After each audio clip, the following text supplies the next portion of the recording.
আমরা কি করে বুঝবো যে আল্লাহ তাআলা আমাদের ভালোবাসেন? কিভাবে বুঝবো যে তিনি আমাদেরকে পছন্দ করেন, ভালোবাসেন? এটা বোঝার কিছু সিস্টেম আছে। এক নম্বর সিস্টেম হচ্ছে আপনি জাস্ট দেখুন যে আপনি নিজেকে কোন কাজে ব্যস্ত রেখেছেন।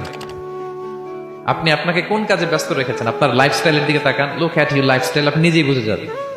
আপনি যদি দেখেন যে না, আপনার ভালো ভালো কাজে আপনার ব্যস্ততা, আপনার এঙ্গেজমেন্ট ভালো লোকদের সাথে, আপনার সার্কেলটা ভেরি গুড সার্কেল, ভালো কাজে আপনার মন টানে, আপনি ভালো কাজ করেন, যদি আপনার কার্যক্রম এরকম হয়, তাহলে বুঝে নেবেন আল্লাহ তাআলা আপনাদেরকে ভালোবাসেন।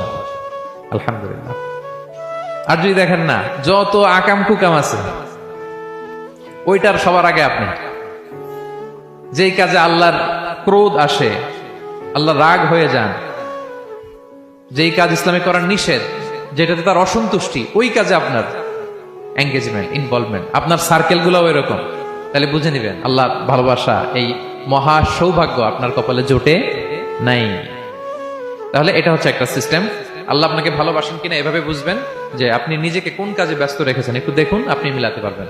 2 নাম্বার পদ্ধতি হচ্ছে এটা বোঝার যে তিনি আমাকে ভালোবাসেন কিনা, সেটা হচ্ছে পৃথিবীবাসী আপনাকে ভালোবাসে কিনা এটা একটু দেখেন।